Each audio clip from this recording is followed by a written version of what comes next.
સાબરમતીના કિનારે વસેલું રળિયામણું એ અમદાવાદ શહેર. સાબરમતીનો કિનારો શિયાળાની મસ્ત મોસમ, ઠંડો પવન લહેરાઈ રહ્યો છે અને એની સાથે સાબરમતીનું પાણી પણ હિલોળા લઈ રહ્યું છે.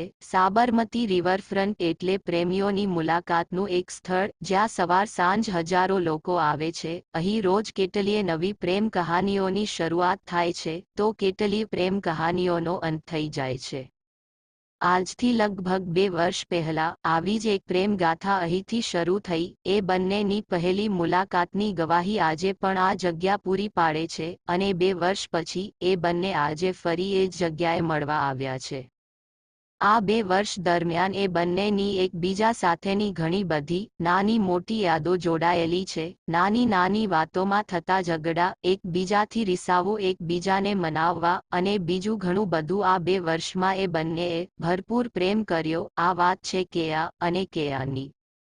આજે પણ તેઓ બંને બેઠા હતા. કેયાની નજર હતી સાબરમતીના વહેતા પાણી તરફ, જ્યારે કેયાનનું ધ્યાન કેયા તરફ હતું. બંને ચૂપચાપ બેઠા હતા અને ધીમેથી કેયાને વાતની શરૂઆત કરી.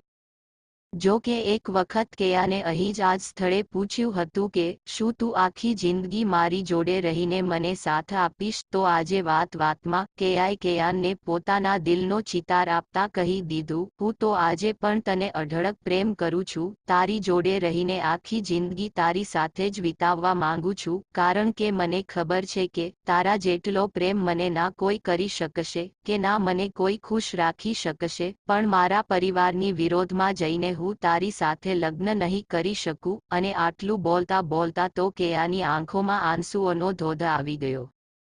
બીજી તરફ કેયાન જાતને સંભાળવાની વ્યર્થ કોશિશ કરવા ગયો, પણ એનાથી રડી પડાયું. કોણ કોને સાંત્વના આપે? તેમ છતાં બંનેએ એકબીજાના આંસુ લૂંછ્યા. થોડી વારે સ્વસ્થ થયા પછી કેયાની આંખોમાં આંખો પરોવીને કેયાન ફક્ત એટલું જ બોલી શક્યો કે કેયા, હું જાણતો જ હતો કે આપણા લગ્ન શક્ય નથી, આપણા પરિવારને એ મંજૂર નહીં થાય, છતાં પ્રેમમાં ક્યાં કોઈનું ચાલ્યું છે. દિલથી દિલનો મેળ થાય ત્યાં કશું જ દેખાતું નથી અને પ્રેમ એને તો કહેવાય. છતાં હું એવું તો ક્યારેય ન ઈચ્છું કે તું તારા પરિવારની ઉપર વટ જઈ મારી સાથે લગ્ન કર. તેમની સહમતિ અને આશીર્વાદ ન હોય તો તારા પર હું કોઈ પણ જાતનું દબાણ નહીં જ કરું. તું જે નિર્ણય લેશે એમાં હું તારી સાથે જ છું. અને હા, એટલું હંમેશા યાદ રાખજે કે તારી ખુશીમાં જ મારી ખુશી સમાયેલી છે. પણ એટલું તો ચોક્કસ કહીશ કે મેં તને પ્રેમ કર્યો છે અને હંમેશા તને જ કરીશ. તારું સ્થાન મારી જિંદગીમાં બીજું કોઈ ક્યારેય નહીં લઈ શકે. બંને માટે જાતને સંભાળવી અઘરી હતી, પણ આટલું બોલ્યા પછી કેયાને કપાળે એક વહાલભર્યું ચુંબન કર્યું અને એક ઉર્મિસભર આલિંગન આપ્યું. છેવટે એકબીજાથી છૂટા પડવાની ઘડી આવી ચૂકી.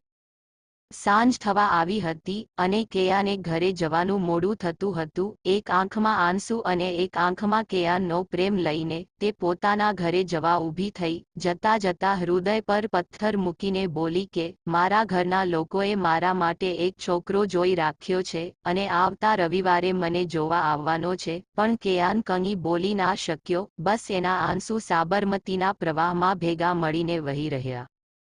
કેયાના ગયા પછી કેયાન ખાલી એટલું જ બોલ્યો કે જે દિવસે હું શાયર બનીશ એ દિવસે તારા પર ગઝલ લખીશ. જો કોઈ પૂછશે મને પ્રેમની વ્યાખ્યા તો જવાબમાં હું તારો ને મારો સંગ લખીશ. મિત્રો, આજની સ્ટોરી તમને કેવી લાગી કોમેન્ટમાં જરૂર જણાવજો અને પસંદ આવી હોય તો વિડીયોને લાઇક, શેર અને નવા હોય તો ચેનલને સબસ્ક્રાઇબ જરૂરથી કરજો. તો મિત્રો, ફરી મળીશું એક નવા વિડીયો સાથે. ત્યાં સુધી બધા દર્શક મિત્રોને જય માતાજી, જય દ્વારકાધીશ.